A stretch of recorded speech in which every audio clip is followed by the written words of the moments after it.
ಫೆಂಗಲ್ ಚಂಡಮಾರುತದಿಂದ ಕಾಡಿದ ಕರ್ನಾಟಕ ಜನರಿಗೆ ಇನ್ನೂ 2 ಚಂಡಮಾರುತಗಳ ಬಗ್ಗೆ ಹವಾಮಾನ ತಜ್ಞರು ಎಚ್ಚರಿಕೆಯನ್ನು ನೀಡಿದ್ದಾರೆ.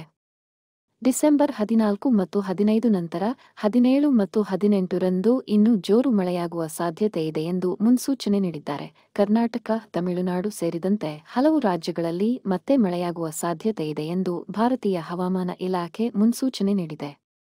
ಹವಾಮಾನ ಇಲಾಖೆ ಪ್ರಕಾರ ಬಂಗಾಳಕೊಲ್ಲಿಯಲ್ಲಿ ಮತ್ತೊಂದು ಕಡಿಮೆ ಒತ್ತಡದ ಪ್ರದೇಶ ನಿರ್ಮಾಣವಾಗುತ್ತಿದೆ.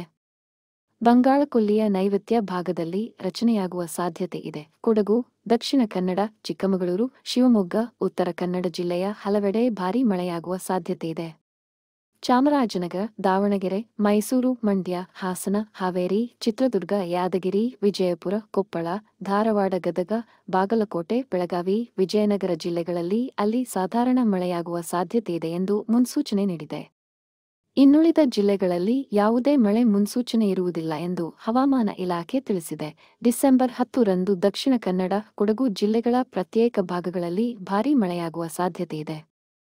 ಶಿವಮೊಗ್ಗ, ಉತ್ತರ ಕನ್ನಡ, ವಿಜಯಪುರ, ಬೆಳಗಾವಿ, ಬಾಗಲಕೋಟೆ, ಚಿಕ್ಕಮಗಳೂರು ಜಿಲ್ಲೆಗ ಅಲ್ಲಲ್ಲಿ ಸಾಧಾರಣ ಮಳೆಯಾಗುವ ಸಾಧ್ಯತೆಯಿದೆ. ಇನ್ನು ಜಿಲ್ಲೆಗಳಲ್ಲಿ ಯಾವುದೇ ಮಳೆಯ ಮುನ್ಸೂಚನೆ ಇರುವುದಿಲ್ಲ ಎಂದು ಹವಾಮಾನ ಇಲಾಖೆ ಮುನ್ಸೂಚನೆ ನೀಡಿದೆ. ಡಿಸೆಂಬರ್ 11 ರಂದು ಚಾಮರಾಜನಗರ ಜಿಲ್ಲೆಯ ಪ್ರತ್ಯೇಕ ಭಾಗಗಳಲ್ಲ ಭಾರೀ ಮಳೆಯಾಗುವ ಸಾಧ್ಯತೆಯಿದೆ. ಮಂಡ್ಯ, ಮೈಸೂರು, ಬೆಂಗಳೂರು ನಗರ, ಬೆಂಗಳೂರು ಗ್ರಾಮಾಂತರ, ಚಿಕ್ಕಬಳ್ಳಾಪುರ, ಕೋಲಾರ, ಕೊಡಗು ಜಿಲ್ಲೆಗಳ ಪ್ರತ್ಯೇಕ ಭಾಗಗಳಲ್ಲಿ ಸಾಧಾರಣ ಮಳೆಯಾಗುವ ಸಾಧ್ಯತೆಯಿದೆ.